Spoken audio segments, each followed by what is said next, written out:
Welcome to the Deep Dive. Today we're diving into something that's, well, it's not just coming, it's here, changing things right now.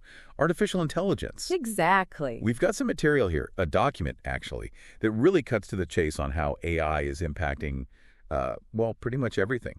From safety on our streets right down to your bank balance. That's right. And this material, it gives us a kind of map, to explore the specific ways AI is transforming key areas. We're talking law enforcement, climate science, business, even personal finance. Right. So our goal today is really to unpack what this document highlights as the big shifts happening now. The central idea in this document, it's pretty striking. AI isn't some far-off future thing. It calls it a present-day force, already woven into almost every industry. A present-day force. Okay, so let's unpack this. Where should we start? How about how this document says AI is cropping up in law enforcement? Yeah, good place to start. The material definitely highlights AI's growing role there in what it calls enhancing public safety. Enhancing public safety. Okay. And it describes several applications that are apparently already in use. And it gets pretty specific about those, doesn't it? It does, yeah.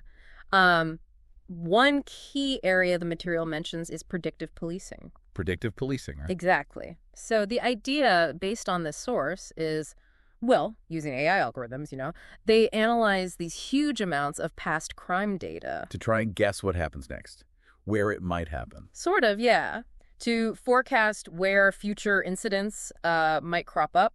The idea is it lets departments deploy resources more strategically, focusing on those higher risk areas. Right, trying to get ahead of things using data patterns. That's the theory. It also talks about AI in facial recognition and surveillance. Ah, yes. The document points out that these AI-driven tools are being used now to identify individuals, often in real time, especially in, busy public spaces. That really brings it home that this stuff isn't just theoretical anymore. It's out there. Very much in deployment, according to this. And then there's digital forensics. The material notes that natural language processing, NLP, these tools are becoming pretty essential for investigators, especially when they're dealing with just massive volumes of digital communications. Like there's texts and emails. Exactly. Texts, emails, all that. AI can apparently sift through it much faster, finding relevant info, speeding up investigations quite a bit. That's what the document suggests. So AI speeding up investigations, maybe making deployment smarter. But then this material puts a big, warning sign right after this, doesn't it? This is where it gets really interesting. Yes, it's very clear on this. Alongside the capabilities, it stresses there are significant things to consider, specifically bias, privacy, civil liberties. The big ones. Absolutely. It really hammers the point that without, careful attention to transparency and solid regulation, AI in law enforcement could actually end up reinforcing existing inequalities. How so? Well, it points to the potential for bias in the data that trains the AI, or even in the algorithms themselves. That's a critical factor. Needs constant vigilance, the document argues, to stop these tools from making societal problems worse instead of helping. That's a really crucial point. It's fascinating how this document talks about prediction and policing and then pivots to another huge area where prediction is key, climate science. Right. It calls climate change one of our most pressing challenges. Yeah. And it frames AI as rapidly becoming an essential tool, both for understanding the challenge and, importantly, responding to it. So what kind of applications does it detail there in climate science?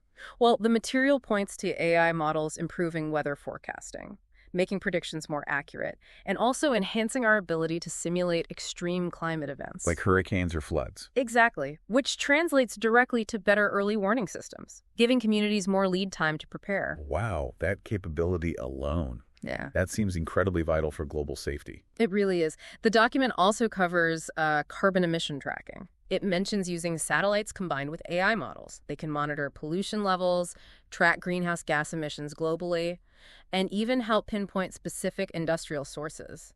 Violators, basically. So it's providing a level of detailed oversight that just wasn't possible before. Pretty much. AI helps us see where the emissions are coming from more clearly, not just predict the weather they might influence later. Got it.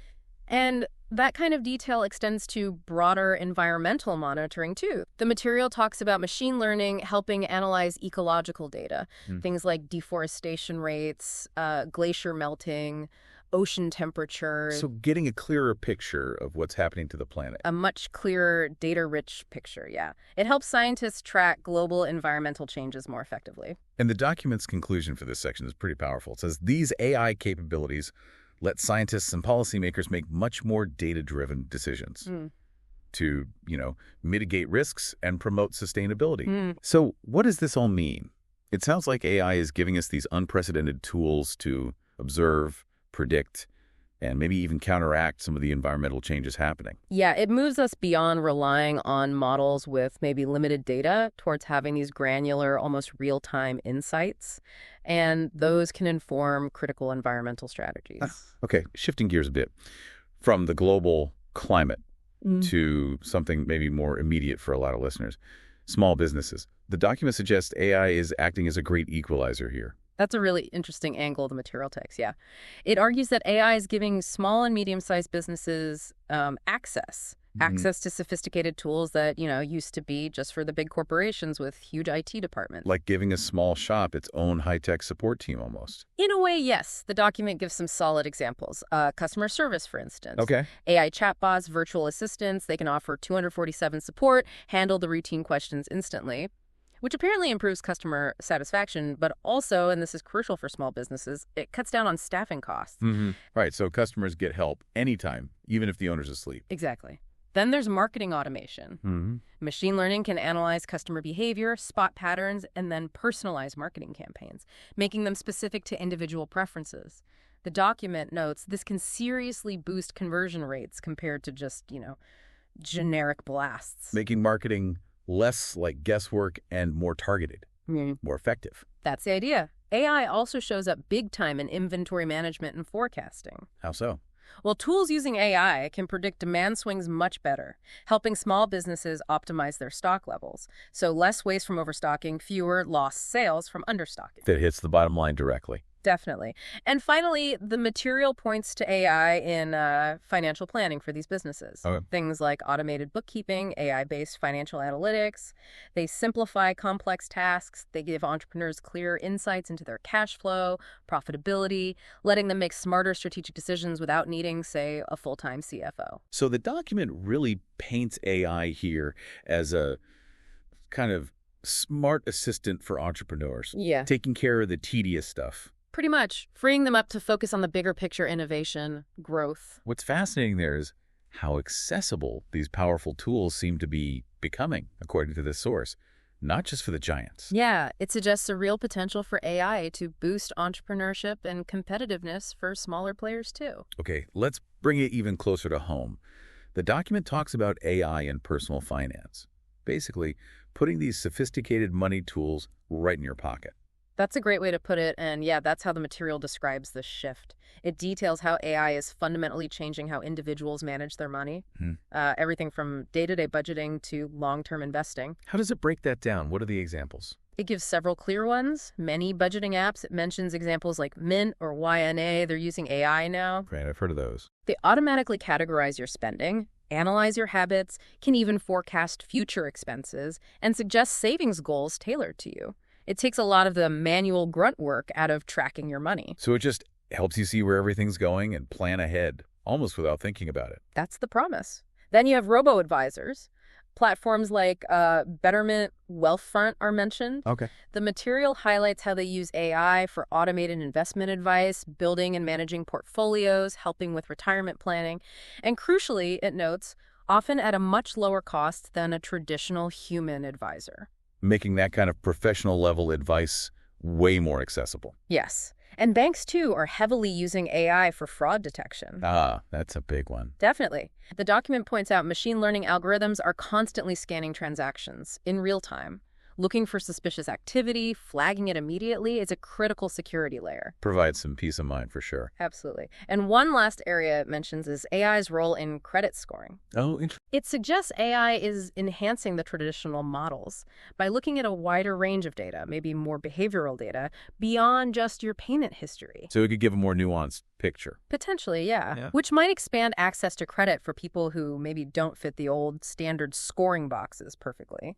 So across the board here, this document emphasizes that AI is empowering individuals, giving them more control over their finances, more precision with less effort. Right.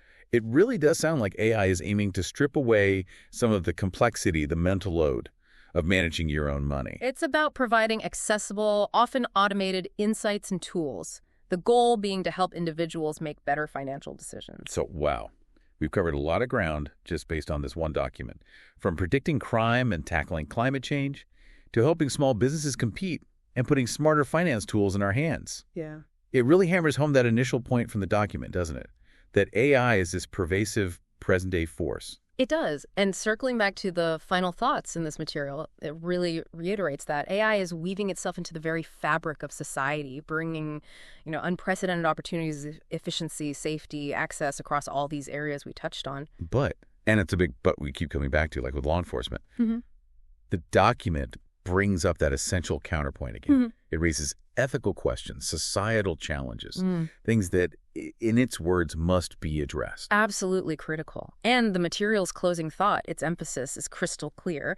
As AI adoption just keeps accelerating, the focus has to stay on responsible development. Meaning ensuring transparency, how do these things actually work, and prioritizing inclusion. The goal, as this document frames it, has to be making sure these incredibly powerful technologies deliver benefits that are equitable and ethical for everyone. Right. If you connect that to the bigger picture, it's not just about marveling at the tech. It's about actively shaping how it integrates into society, hopefully for the better. So, thinking about everything we've explored today in this deep dive, predicting crime, climate shifts, changing how small businesses run, those tools for managing your own money, which application of AI we talked about based on this source feels most impactful or maybe most surprising to you right now?